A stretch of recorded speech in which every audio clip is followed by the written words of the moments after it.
தமிழ்நாட்டினுடைய ஆளுநர் ரவீந்திர நாராயண ரவி சட்டப்பேரவையிலிருந்து அவசரமாக வெளியேறி இருக்கிறார். எதற்காக ஆளுநர் இப்படி ஓடினார்? ரொம்ப குறிப்பாக 3 நிமிஷத்துக்குள்ள சட்டப்பேரவை விட்டு ஓடுவதற்கான காரணம் என்னவாக இருந்தது? இதை விட முக்கியம், ஆளுநர் ஏன் வெளியே போறாருன்னு ஒரு காரணத்தை சொல்லிட்டு அடுத்த 4-5 நிமிடங்களிலேயே அந்த ட்வீட்டை ஆளுநர் மாளிகை டெலீட் செய்திருக்கிறது. அதற்கு காரணம் ஆளுநர் மாளிகை முதல்ல சொன்ன ட்வீட்டில் இருந்த ஒரு பொய். இப்படி பொய் சொல்லி மாட்டிக்கிட்டீங்களேங்கிற மாதிரி ஆளுநரை மற்றும் ஒரு பக்கம் கேள்விகளால் துளைத்து கொண்டிருக்கிறார்கள். தமிழ்நாடு சட்டப்பேரவையில் ஆளுநரை சூழ்ந்து கொண்டு அதிமுகவினர் மிகப்பெரிய கோஷத்தை எழுப்பியிருக்கிறார்கள். ஆளுநருக்கு இது மற்றும் ஒரு அதிர்ச்சி. ஆளுநருக்கு எதிராக தமிழக வாழ்வுரிமை கட்சியினுடைய தலைவர் வேல்முருகன் அவர்களில் தொடங்கி காங்கிரஸ் தலைவர்கள் உட்பட எல்லாருமே மிகப்பெரிய கோஷத்தை எழுப்பியிருக்கிறார்கள். இதன் காரணமாக ஒரு வார்த்தையை கூட படிக்காமல் தொடர்ந்து 3வது ஆண்டாக அரசுடன் கோபப்பட்டு கொண்டு பாதியிலேயே வெளியே ஓடி இருக்கிறார் ஆளுநர் என்கிற ஒரு விஷயம் நடந்திருக்கிறது. பரபரப்பான சூழலில் என்ன நடந்தது தமிழ்நாடு சட்டமன்றத்தில் இந்த விஷயங்களை விரிவாக அலசுகிறது இந்த தமிழ் குரலின் வளவன் எக்ஸ்க்ளூசிவ் செய்தி தொகுப்பு. தமிழ்நாட்டினுடைய 2025ஆம் ஆண்டின் முதல் கூட்டத்தொடர், சட்டமன்ற கூட்டத்தொடர் தொடங்கியிருக்கிறது. ஆளுநர் உரை தான் மரபுப்படி தொடங்கணும். அந்த மரபுக்காக அவரை அழைத்திருக்கிறார்கள். வந்தார், உள்ளே வந்தார், இப்படி பார்த்தாரு, உட்கார்ந்தாரு, எழுந்தார். தமிழ்த்தாய் வாழ்த்து பாடப்படுகிறது. நீராறும் கடலெடுத்த என்கிற தொடங்குகிற அந்த பாடல் பாடி முடிக்கிறது. ஆளுநர் உடனே என்ன சொல்கிறாரு? தேசிய கீதம் போடுங்கிறாரு. சபாநாயகரும் சரி, முதலமைச்சரும் சரி, தமிழ்நாட்டினுடைய மரபு அது கிடையாதுங்க அப்படிங்கிறதுக்குள்ளே ஆளுநரை சூழ்ந்துக்கிட்டேன்னா தமிழ்த்தாய் வாழ்த்து போடும்போது இசைக்கும் போது கத்த முடியாது. அதுக்கு முன்னாடி கத்திக்கிட்டு இருந்தாங்க, யார் அந்த சார் சொல்லுங்க, யார் அந்த சார் அப்படின்னு. இந்த பக்கம் எடப்பாடி அவர்கள் தலைமையில் அதிமுகவினர், அந்த பக்கம் பாமகவினர் கொஞ்சம் பேர், 5 பேர் இருக்காங்க. நயினார் நாகேந்திரன் போன்றவர்கள் இப்படி எல்லாம் அங்கங்கே சின்னதாக மேலே அவங்க பேசிக்கிட்டு இருக்கும்போது ஒரு சின்ன சலசலப்பு உருவாக்கும் போது அது தமிழ்த்தாய் வாழ்த்து முடிஞ்சதும் திரும்ப அவங்க போய் ஆளுநரை சூழ்ந்துக்கிட்டு யார் அந்த சார்னு சொல்லணும்னு ஆளுநரை சூழ்ந்து அவர் கொஞ்சம் இப்படி பார்த்துட்டு தேசிய கீதம் செய்யுங்கன்னாரு. இல்லைங்க, அது மரபு இல்லை அப்படின்னது அவசரமாக அவர் பாட்டுக்கு வெளியே போய் காரில் ஏறி ராஜ்பவனுக்கு கிளம்பிட்டார். ஆளுநர் சட்டப்பேரவையில் கிளம்பி, அதாவது தலைமைச் செயலகத்தில் சட்டப்பேரவை வளாகத்தில் கிளம்பி கிண்டிலாம் போகல, அடுத்த அந்த முக்கில் இருக்க சிக்னலை கிராஸ் பண்ணியிருப்பார். அதுக்குள்ளே ஆளுநர் மாளிகை டக்குன்னு ஒரு ட்வீட் வருது. இது என்ன அப்படின்னா, ஊடகவியலாளர் ஜெயலலிதா ஒரு ட்வீட் போட்டிருந்தார். என்னென்னா, இப்போ நீங்கள் பார்த்தீங்க அப்படின்னா, ஒரு முக்கியமான தலைவர்கள் யாராச்சும் ரொம்ப வயசானவங்க உடம்பு முடியலாமல் இருக்காங்க அப்படின்னா, சில ஐடி விங்கில் என்ன பண்ணியிருப்பாங்கன்னா அவரை பற்றி பாராட்டி சில பாயிண்ட்ஸ் எல்லாம் எடுத்து ரெடியாக வச்சுருப்பாங்க. ஒருவேளை அவர் காலம் மாறார் அப்படின்னா டக்குன்னு போஸ்ட் பண்ணிடலாம் அப்படிங்கிறதுக்காக அட்மின் சிலர் வேலை பார்ப்பாங்க. அந்த மாதிரி இவர் எப்படி வெளியில் வர்றதுங்கிறது பிளான்ட்டு தான். அவர் வெளியில் கிளம்புனார், காரில் ஏறினதும் டக்குன்னு ட்வீட்டை போட்டுருங்க அப்படின்னு எதுவும் சொல்லியிருப்பாங்களோ அப்படிங்கிற மாதிரி தான் இன்றைக்கி அந்த விஷயமே நடந்தது அப்படின்னு ஒரு ட்வீட் பதிவிட்டிருந்தார். கிட்டத்தட்ட நம்ம ரிலேட் பண்ண முடியுது. இதே போல் வேறு ஒன்று நடந்தது. எப்போ அப்படின்னா, இதே கவர்னரை பார்த்துட்டு விஜய் வெளியில் வந்தார் இல்லையா, அண்ணா பல்கலைக்கழக மாணவ விவகாரத்தில். அவர் வெளியில் வந்து கிண்டியிலேருந்து மதிய சிக்னலுக்கு வர்றதுக்குள்ளே அந்த மேம்பாலம் ஏறி இறங்கி கூட இருக்க மாட்டாப்புல, சீலறைக்கு எதிர்க்க ஐஐடிக்கு இதை தாண்டி இந்த பக்கம் இறங்கி கூட இருக்க மாட்டார். அதுக்குள்ளே ட்வீட் என்னன்ட்டு புஷி ஆனந்த் தலைமையில் ஒரு அறிக்கையை விட்டுட்டாங்க. அவரும் காருக்குள்ளே தான் இருக்கார். இந்த வேகத்தை நீங்கள் நம்ம பார்க்க முடிஞ்சுது. அப்போ நாம் ஏதாவது பிரச்சனை பண்ணிட்டு வெளியே வரணுங்கிறத ஏற்கனவே அரேஞ்ச் பண்ணி தான் வச்சுருக்கிறார் கவர்னருங்கிறது தெல்ல தெளிவாக இருக்கிறது. இப்போ ரொம்ப பிளைனான ஒரு கொஷின், இங்கே எது மரபுங்கிறது அந்தந்த மாநிலங்களுக்கு உட்பட்டது ஒன்று. 2வது, தமிழ்நாட்டில் எங்களுக்கு தமிழ்த்தாய் வாழ்த்து என்று எங்கள் மாநில பாடல் இருக்கிறது. It is our state anthem. அதைத்தான் நாங்கள் முதல்ல பேசுவோம், முதல்ல பாடுவோம், எங்களுடையது தான். இங்கே பாண்டிச்சேரியினுடைய தமிழ்த்தாய் வாழ்த்து பாடணுங்கிறது, அது கூட இன்னொரு பாட்டை சேர்த்துக்கணுங்கிறதெல்லாம் இங்கே என்ன மரபோ அதுதான் ஃபாலோ செய்யப்படும் ஒன்று. 2வது, தேசிய கீதத்தை நாங்கள் நிறைவில் இசைப்பது தான் தமிழ்நாட்டினுடைய மரபு. இது இப்படித்தான் இருக்கும். இது மதராஸ் மாகாணமாக இருந்த காலத்தில் தொடங்கி அதுக்கு பிறகு இன்றைக்கு வரைக்கும் இந்த மாநில மக்களினுடைய அவங்க விருப்பப்படி ஆளக்கூடிய அரசுகள் எடுத்த கொள்கை முடிவுன்னு ஒன்று இருக்கு இல்லையா, அது அப்படியே தான் தொடருங்கிறத நம்ம ஆளுநருக்கு ஞாபகப்படுத்திக்கணும். இப்போ ஆளுநர் சொன்ன பொய்க்கு வருவோம். ஏன்னா இது யாருக்காகவும் மாற்றிக்க முடியாது, மாறாது அப்படிங்கிறத மேன்மை பொருந்திய மாண்புமிகு ஆளுநருக்கு நம்ம தெளிவுபடுத்திப்போம். இப்போ ஆளுநர் என்ன சொல்கிறாரு? தேசிய கீதத்தை இவங்க அவமானப்படுத்திட்டாங்க. என்னங்க சொல்கிறீங்க? எப்படி இப்போ நாங்கள் அவமானப்படுத்தணுங்கிறீங்கன்னா, அவர் அந்த ட்வீட்டை போட்டு டெலீட் பண்ணார். அதை ஏன் டெலீட் பண்ணாருங்கிறத மட்டும் பார்த்துப்போம். நியூஸ் 18 அதை ஒரு கார்டாகவே போட்டிருக்காங்க. அதில் ஒரு வார்த்தை இருக்குது, அந்த ஒரு ஸ்டேட்மெண்ட், ஒரு லைனை மட்டும் அவர் தூக்கிட்டார். அவர் என்ன சொல்கிறாரு, இந்தியாவினுடைய அரசமைப்பு சட்டமும் அதே போல் தேசிய கீதமும் மற்றும் ஒரு முறை தமிழ்நாடு சட்டப்பேரவையில் அவமதிக்கப்பட்டிருக்கிறது. என்னங்க சார் இது? ரெஸ்பெக்டிங் த நேஷனல் ஆந்தம்ங்கிறது கான்ஸ்டியூஷனில் இருக்க மிக முக்கியமான ஒரு கடமை. சரி, நாங்களும் மதிக்கிறோம். தேசிய கீதம் பண்ணும்போது எல்லோரும் அதே உணர்வோடு, யாருக்கும் கூடவும் இல்லாமல் குறையவும் இல்லாமல் எங்களுக்குரிய உணர்வோடு நாங்கள் எந்திரிச்சு நிற்கிறோம், மரியாதை செலுத்துகிறோம். அதில் வந்து பார்த்திங்கன்னா, it is Sangh R played in the parliament at the beginning and at the end of the honourable president address. Similarly it is Sangh in all state legislature in the beginning and end of governor address. Today on arrival of governor to the house only தமிழ்தாய் வாழ்த்து was Sangh. அதை குறிப்பிட்றாரு. அதாவது ஒவ்வொரு பாராளுமன்றத்தில், நாடாளுமன்றத்தில் president பேசின பிறகும் பேசுறதுக்கு முன்னாடியும் பின்னாடியும் தேசிய கீதத்தை இசைப்பாங்க அப்படின்னு அவர் போட்டிருக்காரு. போட்டுட்டு இதே போல் பல மாநிலங்களில் சட்டமன்றத்திலையும் நடக்குது. இன்றைக்கி கவர்னர் போய் கேட்குறாராம், தமிழ்தாய் வாழ்த்து மட்டும் பாடுறீங்களே, இதை பாடுங்கன்னு அவர் கவர்னர் வந்து முதலமைச்சர்கிட்ட கேட்குறாராம். ஏன்னா அவர் தான் அவையினுடைய தலைவர், இந்த அளவுக்கு தெரியுது. அடுத்து சபாநாயகர்கிட்ட கேட்குறாராம். அவருங்க 2 பேருமே இது முடியாது அப்படின்னு மறுத்துட்டதுனால இது வந்து ஏற்றுக்க முடியாது என்று நான் உடனடியாக வெளியேறி விட்டேன். இது மிக மிக மோசமான ஒரு முன்னுதாரணமாக இருக்கிறது, வருத்தம் தரக்கூடியதாக இருக்கிறது. இப்படி யாருமே வந்து பார்த்திங்க அப்படின்னா அரசமைப்பு சட்டத்தை மதிக்கிற இடத்துல நான் இருக்கக்கூடாது அப்படிங்கிறதுனாலையும் தேசிய கீதத்தையும் அவமானப்படுத்துகிற இடத்துல நம்ம இருக்கக்கூடாது அப்படின்னு நான் மனசில் அப்படி ரணத்தோடு வெளியே போயிட்டேன் அப்படின்னு கவர்னர் மாளிகை ஒரு பதிவை இட்டிருக்கிறது. இப்போ நமக்கு இதில் ஒரு கேள்வி வரும், போட்ட ட்வீட்டை எதுக்கு சார் 5 நிமிஷத்தில் டெலீட் பண்ணிங்க அப்படின்னு ஒரு கேள்வி வரும். அப்போ என்ன அர்த்தம் அப்படின்னா, அவர் போட்டதில் தப்பாக ஒரு விஷயத்த சொல்லியிருக்காரு. செகண்ட் ட்வீட்டில் நீங்கள் பார்த்தீங்கன்னா அந்த எல்லோ பாக்ஸில் போட்டிருக்காங்க, அந்த லைனை காணாம். பார்லிமெண்ட்டில் பிரசிடென்ட் பேசும்போதும் பின்னாடியும் 2 முறை வாசிக்கப்படணும்ல, அந்த லைனை காணாம். ஏன்னா கவர்னர் அவர்கள் ஐபிஎஸ் எல்லாம் படிச்சிருக்காங்க, இந்தியாவில் ஐபிலெலாம் இருந்திருக்காரு, அஜித் தோவலினுடைய அடுத்த நிலையில் இருந்தெல்லாம் ஒர்க் பண்ணியிருக்காரு. அவருக்கு மிக நிச்சயமாக அதெல்லாம் தெரிஞ்சிருக்கும்.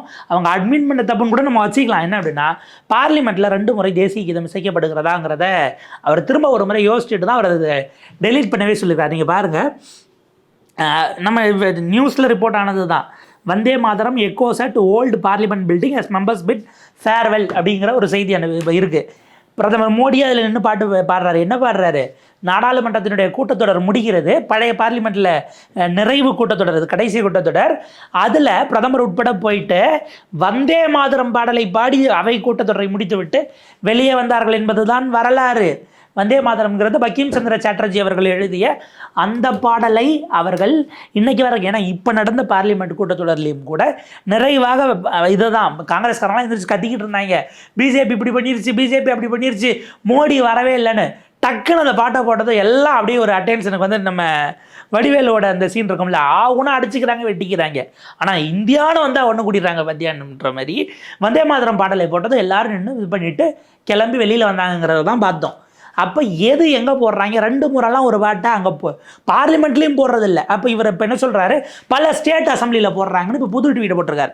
அப்போ ஆளுநருக்கு ஃபேக்சுவலி விஷயங்கள் சரியாக தெரியல, இல்லை அவர் அட்மினுக்கு அவர் சொல்லித்தர வேண்டிய இடம் இருக்குங்கிறத ஒரு பக்கம் வச்சுக்கோங்க. இப்போ 2வது சொல்கிறாரு, பல மாநிலங்களில் இப்படித்தான் பாடப்படுகிறது, அதை அவர் டெலீட் பண்ணல. இப்போ நம்ம என்ன கேட்குறோன்னா, எங்கள் மாநிலத்துக்கு, தமிழ்நாட்டிற்கு மாநில கீதம் அப்படின்னு ஒன்று இருக்குது. தமிழ்நாட்டுக்கு என்று நாங்கள் பாடுவதற்கு ஒரு பாடல் தமிழ்தாய் வாழ்த்து இருக்கிறது. அந்த மாதிரி எல்லா ஸ்டேட்லேயும் இல்லை, அவங்க 2 முறையும் தேசிய கீதத்தை பாடுறாங்க. எங்ககிட்ட இருக்கும்போது நாங்கள் எதுக்கு அது 2 முறை பாடணும் அப்படிங்கிற ஒரு கேள்வியை தான் நம்ம கேட்க வேண்டியிருக்கு. இப்போ பாண்டிச்சேரியில் நடக்குது, புதுவை தமிழ்தாய் வாழ்த்து பாடாமல் இருக்காங்களாங்கிறத ஆளுநர் அவர்கள் மேபி நம்முடைய டாக்டர் தமிழிசை இருப்பாங்க, அவங்கள கேட்டு கூட தெரிஞ்சுக்கலாம். மாநிலத்துக்கு என்று பாடல் இருக்கும்பொழுது நாங்கள் அதைத்தான் பிரதானப்படுத்துவோம். யூனியன் ஆஃப் ஸ்டேட்ஸில் ஸ்டேட் தான் பேசிக் என்டிட்டி என்பதை கான்ஸ்டிடியூஷன் மூச்சுக்கு 300 முறை நம்முடைய ஆளுநர் பேசுகிறாரு.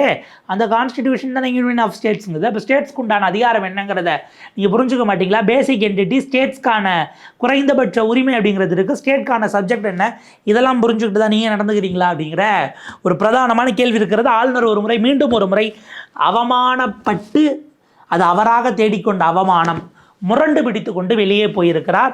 இது வெறுமனே பொலிட்டிக்கலாக பார்க்க முடியாது. தமிழ்நாட்டினுடைய வாக்கு செலுத்தக்கூடிய வாக்காளர்கள் இருக்காங்களே, அதை திரட்சி அவர்களால் தேர்ந்தெடுக்கப்பட்ட ஒரு அரசு, இதுவரை தேர்ந்தெடுக்கப்பட்ட சட்டமன்றம், அவர்கள் உருவாக்கிய மரபு, இதை அவமானப்படுத்தியிருக்கிறார் என்பது ஆளுநர் அரசமைப்பு சட்டத்தை, இந்த அரசமைப்பு சட்டத்தால் உருவாக்கப்பட்ட இறையாண்மை பொருந்திய சட்டமன்றத்தை, தமிழ்நாட்டினுடைய மரபை அவமானப்படுத்தி இருக்கிறார் என்றுதான் திரு ரவீந்திர நாராயண ரவி, மாண்புமிகு தமிழ்நாட்டினுடைய ஆளுநர், இதற்கு பதிலளிக்க வேண்டிய இடம் மிக முக்கியமானதாக இன்றைக்கு மாறி இருக்கிறது அப்படின்னு தான் நம்ம பார்க்கணும்.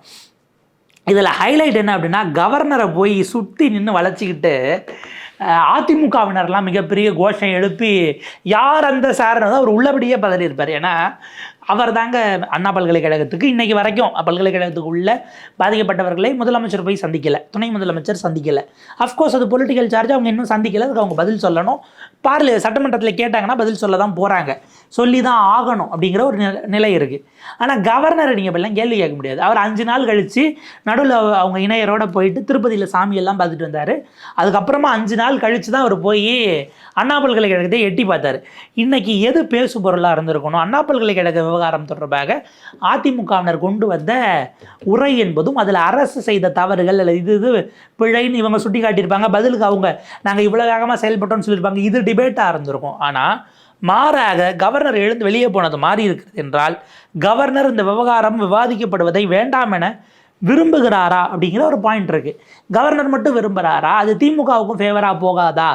அப்போ அந்த இடம் ஒரு குழப்பமான இடத்தை நோக்கி நகர்கிறது. இது கம்ப்ளீட்டாக பிளான்டான ஆளுநருக்கு ஒரு உள்நோக்கம் இருக்கிறது. அவரை பார்த்திங்க அப்படின்னா, யார் அவரை இங்கு கவர்னராக அனுப்பியிருக்கிறார்களோ அவர்களை மனசை குளிர்விக்கணும்னா அப்படிலாம் ஏதாச்சும் பண்ணி தான் ஆகணும். இப்படி ஆளுநர் கரடையை விட்டதுனால இன்றைக்கு திமுக அரசுக்கு அது பாசிட்டிவாக போயிருக்கிறது. இன்றைக்கி முழுக்க முழுக்க டிபேட்டு. ஏன்னா இன்றைக்கி ஆளுநர் உரைய சபாநாயகர் அப்பா அவர்கள், ஏன்னா அவைக்குள்ளே என்னங்கிற அந்த புரோட்டோக்காலை சபாநாயகர் தான் முடிவு செய்வார், சட்டப்பேரவை வளாகத்துக்குள்ளே அப்படிங்கிற பாயிண்ட் வரும். அப்படி வருது அப்படின்னா ஆளுநர் சொல்லிட்டாரு. ஆளுநர் சொன்ன எக்ஸ்ட்ரா பேசின எதுவும் அவை குறிப்பில் இருக்காது. மொத்த உரையும் நான் தமிழில் வாசிக்கிறேன், சபாநாயகர் அப்பா அவர்கள் வாசித்து விட்டார்.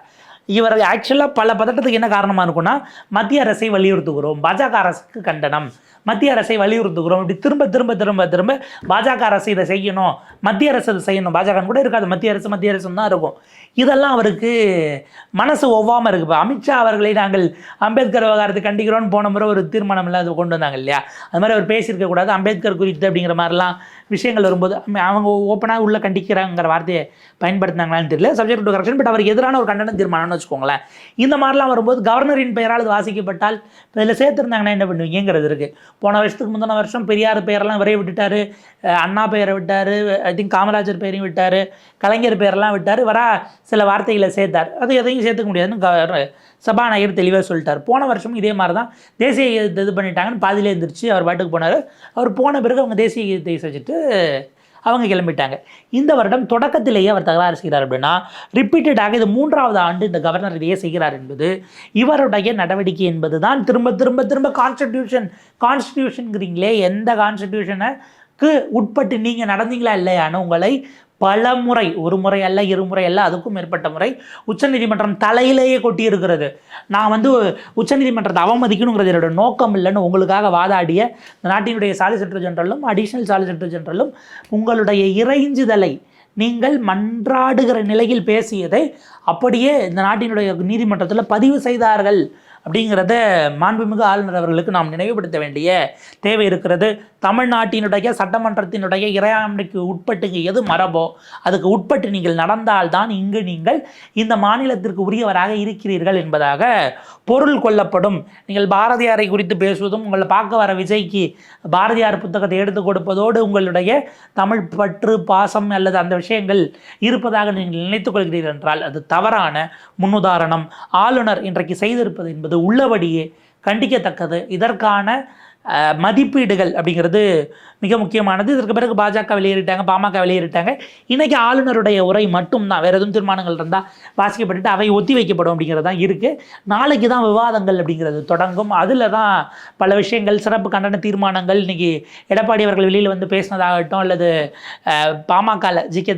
மணி அவர்களாகட்டும், அல்லது நயனா நாகேந்திரன் போன்றவர்கள் வெளியில் வந்து பேசினதாகட்டும், இதெல்லாம் நாளைக்கு தான் உள்ள விவாதிக்கப்படணும். வெளியேற்றம் என்பதை விட, ஏன்னா இன்றைக்கி அதிமுகவினர் தொடர்ந்து கோஷம் போட்டாங்கன்னு சபாநாயகர் அவை காவலர்களை வச்சு குண்டு கட்டா தூக்கி தான் வெளியேற்றினாங்க.